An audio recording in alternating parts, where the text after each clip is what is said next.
요한복음 2장 15절 말씀, 노끈으로 채찍을 만드사 양이나 소를 다 성전에서 내쫓으시고 돈 바꾸는 사람들의 돈을 쏟으시며 상을 엎으시고. 노끈으로 맞아본 사람만 안다. 새 성전을 지어야 되겠다, 새 성전을 만들어야 되겠다, 우리가 새 성전이 되어야 되겠다. 그는 우리가 짓는 게 아닙니다. 우리는 파괴가 돼야 되고, 우리는 죽어야 하고, 우리는 멸망해야 합니다. 그래야 새 성전이 지어지는데, 그 새 성전은 우리가 짓는 게 아니라 주님께서 지어주셔야 합니다. 그러므로 일단 우리는 뭐까지 하면 되느냐? 노끈으로 채찍을 만들어서 마저 죽어야 합니다. 그러면 하나님께서 우리를 새 성전 만들어 주시는 거예요. 세월이 이렇게 지나고 보면 과거에 이렇게 참 좋았던 일도 있겠지만 참 괴롭고 힘들고 슬프고 어려운 일들도 참 많죠. 그게 다 주님께서 우리를 만들어 가시려고, 새 성전을 만들어 가시려고 노끈으로 채찍을 만들어 때리신 것입니다. 그래서 기꺼이 우리가 맞았고 또 세월은 지났어요. 그리고 여러분과 저는 이렇게 만들어져 가고 있는 것입니다. 새 성전으로 말입니다. 이 성전은 나무로 지으라 그랬어요.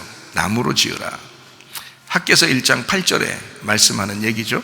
너희는 산에 올라가서 나무를 가져다가 성전을 건축하라. 그리하면 내가 그것으로 말미암아 기뻐하고 또 영광을 얻으리라. 여호와가 말하였노니라.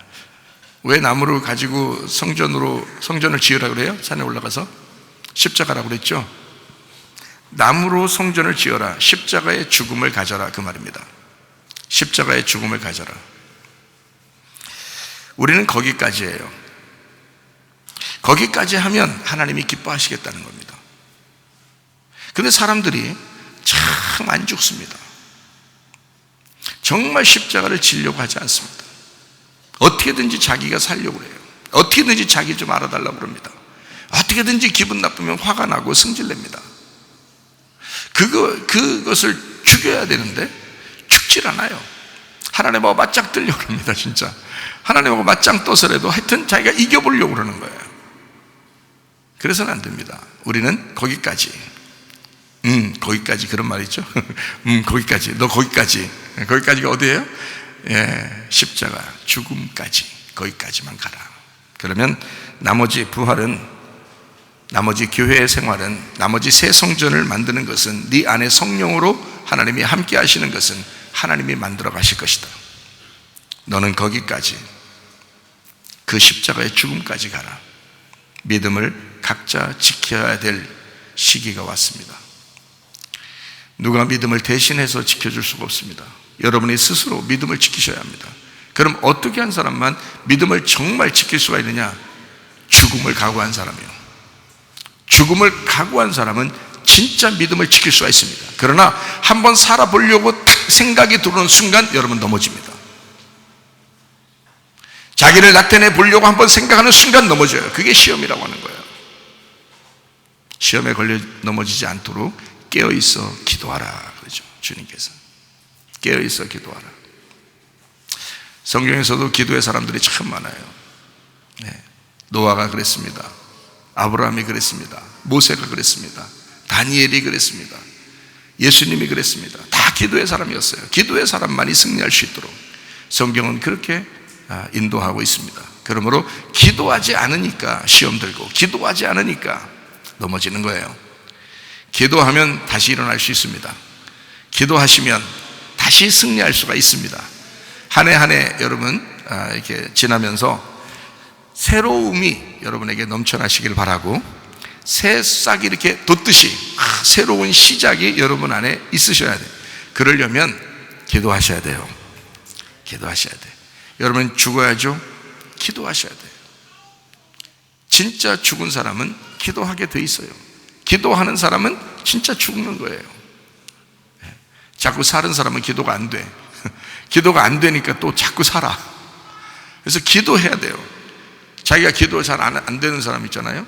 그러면 하나님 앞에 기도하세요. 기도 좀 잘 되게 해달라고 기도하세요. 기도하셔야 돼. 그래야 살아요. 하나님이 살리셔야 그게 진짜 사는 거지. 여러분이 산다고 사는 게 아니에요. 그거 나중에 지나고 보면 내가 왜 이렇게 살았나 하고 후회한단 말이에요. 내가 왜 이랬나 후회한다고. 믿음은 각자 지키셔야 합니다. 요한복음 2장 15절 녹근으로 채찍을 만들어냈습니다. 녹근이라는 게 스코이니온, 매듭이라는 말입니다. 녹근이 매듭이라는 거예요. 그러니까 매듭이라는 거 여러분 아시죠? 매듭 진다, 이렇게 매듭한, 올가매는 거예요. 이렇게 올가매고 매듭을 진다. 녹근, 올가매고 매듭지게 하는 게 성경에 어떤 거예요? 성경에서 매듭지고 우리를 올가매는 게 있다면 뭘까요? 율법입니다. 율법. 그럼 율법이 나쁜 건가? 성경에 나쁘다고 나와 있어요? 아니죠. 율법은 옳은 겁니다. 깨끗한 걸 율법이라고 그래요. 깨끗한 걸. 그러니까 더러운 인간이 거기에 부딪히면 넘어지는 거죠.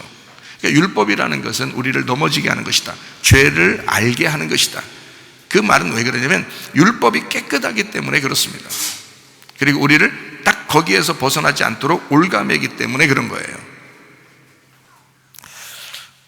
사람들이 뜰에서 장사하다가 점점 성소 안으로 들어갔습니다.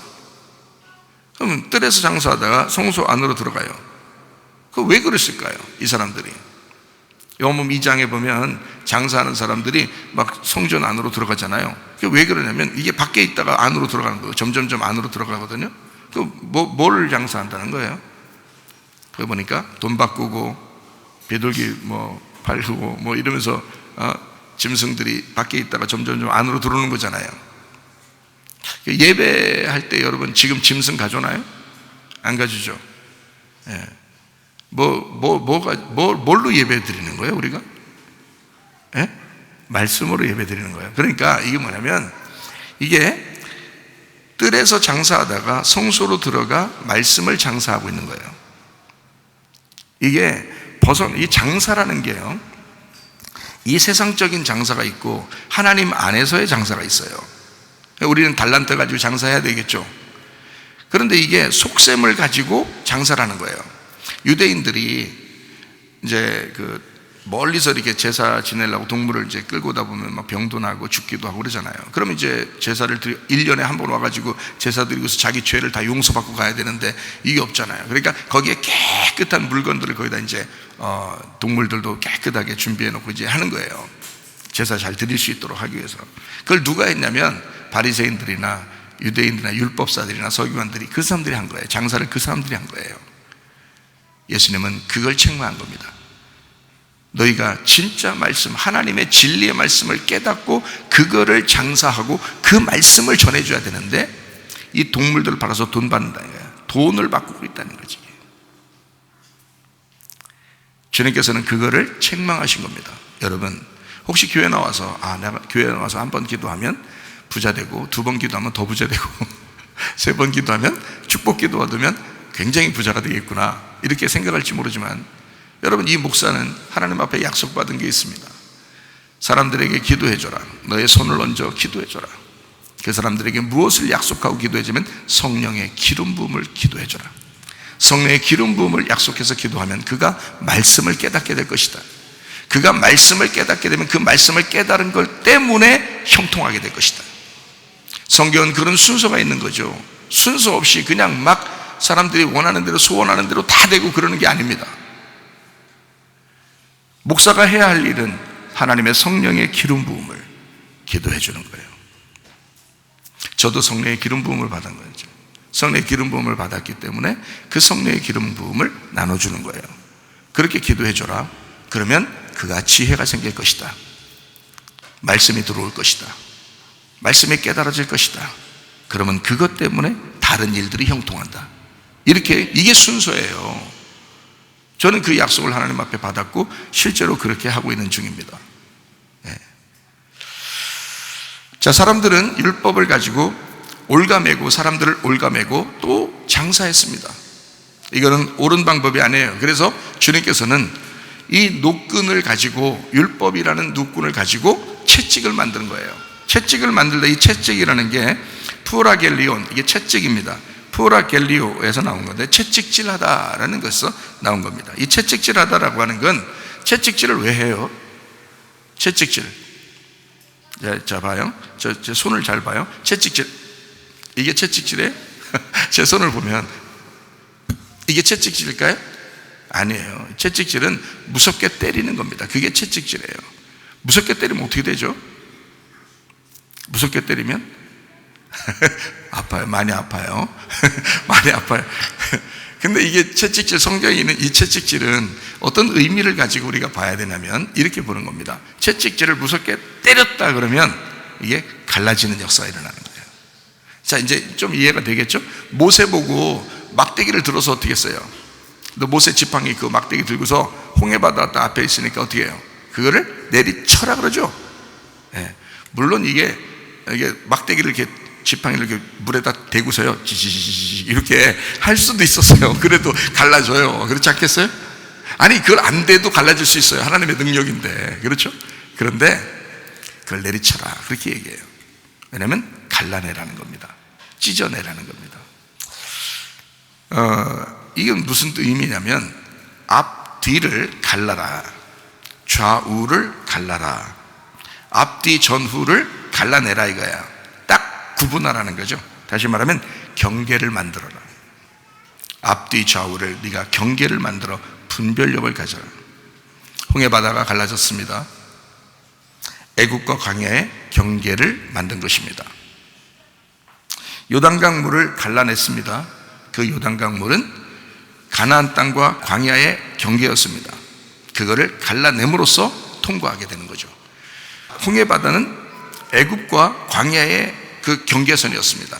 이거를 채찍으로 때림으로써, 막대기로 때림으로써 이거를 찢어냈고 이거를 갈라내서 여기를 그 경계를 넘어가도록 만들었습니다. 홍해바다도 넘어갔죠. 요단강도 넘어갔죠. 다 무슨 역사가 있었어요? 물이 갈라지는 역사가 있었어요. 자, 어떻게 됐기 때문에, 무엇 때문에 그렇게 갈라지게 했죠? 채찍을 때린 겁니다. 채찍을 때렸기 때문에 그걸 넘어갈 수 있었던 거예요. 여러분, 믿음의 성장이라고 하는 것은 그냥 막 이루어지는 게 아니라 노끈으로 맞아봐야, 노끈으로 채찍을 만들어 맞아봐야 믿음이 성장하는 거예요. 그냥 막 성장하는 게 아니에요. 여러분에게 어려움이 당한다는 것은 하나님의 사랑입니다. 하나님께서 여러분을 갈라냄으로써 그걸 통과하도록, 믿음의 성장을 가져오도록, 말씀을 깨닫도록, 주님의 사랑을 이해하도록 만들려고 하는 하나님의 계획이었다. 그거를 여러분이 기억하셔야 합니다. 요한복음 1장 48절 한번 보겠습니다. 나다나엘이 이르되 어떻게 나를 아시나이까? 예수께서 대답하여 이르시되 빌립이 너를 부르기 전에 네가 무화과나무 아래에 있을 때에 보았노라 그랬습니다. 나다나엘이라는 사람은 히브리 말로 이름이 네타넬이라는 단어입니다. 네타넬, 이게 무슨 말이냐면 하나님에 의해서 주어진 이라는 이름이에요. 하나님에 의해서 주어진. 아주 이름이 좋죠. 아주 이름이 좋습니다. 나탄하고 엘의 합성어인데, 나탄이라는 말이 주다, 첨가하다, 뼈대를 만들다, 허락하다라는 말이고, 엘이라는 말이 하나님이라는 말입니다. 그러니까 하나님께서 뼈대를 만들어 주시는 자, 하나님께서 첨가해, 하나님이 허락하신 자, 하나님께 의해서 주어진 자, 나다나엘이라는 사람입니다. 참 좋은 이름을 가졌죠. 이 사람이 어디에 있었다고요? 무화과나무 아래에 있었답니다. 무화과나무라고 하는 것은 성경에서 무화과나무 잎으로 아담과 하와가 무화과나무 잎으로 이렇게 이제 치마를 해 입었죠. 그러면 무화과나무 잎으로 치마를, 과연 무화과나무 잎으로만 치마를 해 입었을까? 성경에 거기에는 창세기에서는요, 선악과와 생명나무가 있었습니다. 선악과를 먹으니까 무화과나무가 어디서 나타난지 갑자기 등장을 했어요. 나타나서 그 다른 나무도 그럼 있었겠죠, 그죠? 근데 무화과나무 잎으로 굳이 그걸로 치마를 만들어 입었어요. 뭔가 의미가 있겠죠, 그죠? 그 무화과나무는 뭐를 의미하려고 성경에서 나온 거냐면 사람을 얘기하려고 한 겁니다. 사람, 이 땅의 사람을 얘기하려고. 그래서 무화과나무 열매가 있어요. 그 무화과나무 열매를 여러분이 아시죠? 이게 무화과나무 아래에 있었다 했을 때, 이 나다나엘이 무화과나무 아래에 있었다, 그 말은 사람 아래에 있었다 그 말이에요. 사람과 같이 있었다, 사람의 의견을 존중했다. 지금으로 말하면 신학에 능통한 사람이다. 하나님이 만드신 게 아니라, 하나님이 직접 성경으로 주신 게 아니라 많이 배운 사람이란 얘기예요. 무화과나무 아래에서, 다시 말하면 율법을 공부를 많이 한 사람이다. 광야에서 공부를 많이 한 사람이다. 이게 무화과나무 아래에 있는 사람이다. 이런 사람을 하나님이 보고 있었습니다. 그가 그렇게 공부하면서, 그가 그렇게 많이 알면서 자기 스스로는 얼마나 힘들었겠나. 저도 공부를 열심히 많이 해봤거든요. 그런데 이상하게 허무하더라고요. 이상하게 뭔가 이건 아닌, 완전히 딱 성경이 딱 연결되는 이게 잘 안 오니까 힘들더라고요. 근데 이 나다나엘도 아마 그랬는가 봐요. 무화과나무 아래에서 굉장히 고민에 빠져 있었던 그런 모습이었는가 봐요. 아마 주님께서 너 무화과나무 아래에 있었지 라는 것을 얘기하는 것으로 볼 때, 무화과나무는 율법을 상징하고 그리고 사람을 의미합니다. 그래서 그 무화과나무는 사실 씨 없는, 열매로서 없는 그런 나무예요. 그게 무화과나무가. 그러니까 사람의 모습인 거예요. 진짜 열매가 아닌 거예요. 진짜 열매는 예수님이죠. 예수님은 씨가 있어요. 씨가 있고 그 씨가 열매를 맺어요. 그래서 나무에 씨에 열매가 있는 거, 그래서 성경에서는 나무에 씨에 열매가 있는 걸 먹으라 그러죠. 그게 감람나무입니다. 감람나무, 그리고 포도나무입니다. 성경의 대표적인 나무, 예수님께서 같이 있고 좋아하고 이렇게 하는 그런 나무를 상징하는 것이 있는데, 그게 바로 감람나무하고 포도나무예요. 그 특징을 보면 그들은 씨가 있고요, 열매가 분명합니다. 그래서 그걸 통해서 기름도 짜고 그걸 통해서 포도주도 만들고 이러는 거죠. 그게 하늘의 잔치고 하나님의 성령을 의미하는 거예요. 그래서 감람은 하나님의 성령을 의미하고, 포도주는 하늘의 잔치를 의미하고 예수의 피를 의미합니다. 그런데 무화과는 이게요, 열매도 아닌 것이 열매같이 나와 있는 거예요. 그게 무화과나무예요. 그래서 이 무화과나무 잎으로 이게 치마를 해 입었다 할 때, 그것은 사람을 더 의지하게 되었다. 선악과를 먹고 사람을 더 의지하게 되었다. 사람의 지식에 빠졌다. 그 유전과 전통에 빠졌다. 그 율법에 매여 있다. 이런 거죠. 그런 사람을, 이 나다나엘 같은 이런 사람을 하나님이 보고 있었다는 거예요. 하나님의 눈에 들어왔다는 거야. 하나님의 눈에 들어오면 여러분이 어떠한 상황, 어디에 있든지 언제 어디에서 무엇을 하든지 하나님의 눈에만 들어오면 구원받습니다. 그러니까 한 해 한 해 살면서, 한 해가, 새롭게 시작하는 한 해가 하나님의 눈에 들어온 한 해가 되어야 하셔요. 예배하고 하루를 시작하고 예배하고 한 해를 시작하는 하나님의 사람들에게 하나님께서는 하나님의 눈을 고정할 것입니다. 고정하시옵소서. 눈이 고정되는 거예요. 하나님께 은혜 받은 사람 나다나엘, 그러니까 하나님에 의해서 주어진 사람 나다나엘, 하나님이 허락한 사람, 하나님이 뼈대를 만들어내는 사람, 그게 나타나엘입니다. 하나님께 은혜 받은 사람. 하나님께 은혜 받은 사람, 창세기 6장에 한 명 또 나오죠. 누구예요? 노아입니다. 노아가 하나님의 은혜를 받은 사람이었어요. 자, 이 사람이 하나님의 눈에 딱 들어왔어요. 노아가요. 하나님께 은혜를 받았더라 그랬거든요. 그 말은 다른 말로 말하면 하나님의 눈에 들어왔더라 그 말이에요. 여러분도 하나님의 눈에만 딱 들어오면 은혜 받습니다. 그래요. 그래서 거기서 이제 방주에 들어가게 하죠. 방주에 들어가라 라고 했어요. 그럼 들어가야 돼요. 나와라 그러면 나와야 되고 방주에 들어가라 그 말은 다른 말로 말하면 뭐예요? 죽어라 그 말이고요, 무덤에 가 있어라 그 말이고, 그 다음에 나와라 그런 말은 뭐예요? 성탄해라 그 말이에요. 부활해라, 성탄해라 그 말이에요. 새로 신년을 시작해라 그 말이에요. 여러분에게 성탄이 있어야 되는 거고요, 여러분에게 부활이 있어야 되는 거고, 여러분 안에 신년이 있어야 되는 것입니다. 새로움이 여러분 속에서, 그러니까 죽음이 있어야, 노아 방주에 들어가는 것이 있어야 나오는 것이 있는 거예요. 무덤에 들어가는 게 있어야 부활하는 게 있는 거예요. 작년이 있으니까 올해가 있는 거예요. 여러분 이해가 돼요? 지나간 게 있으니까 새로운 게 오는 거란 말이에요. 이걸 성탄이라 그렇게 말하는 것입니다. 신년이다 그렇게 말하는 거예요. 방주에서 나올 때 노아는 성탄을 경험했습니다. 하나님께 새로운 인류의 시작을 깨달았죠. 무화과 나무 아래에서 있었던 나다나엘이 예수님께서 너 무화과 나무 아래에 있었지 하니까 이제 어떻게 하겠다는 거예요? 계속 거기 있어 그 말이에요? 아니면 거기서 나와야 된다 그 말이에요? 거기서 나와야 된다. 너 무화과 나무 아래에서 성탄해야 된다. 무화과 나무 아래에서 신년을 맞이해야 된다. 벗어나야 된다. 아직도 무화과 나무 아래에서 있는가? 아직도 사람을 의지하는가? 아직도 사람 밑에서 벌벌 기고 있는가? 이제 거기서 신년을 해야 된다. 거기서 성탄을 해야 된다. 거기서 부활해서 나와야 된다. 새로운 시작이 여러분에게 있기를 바랍니다.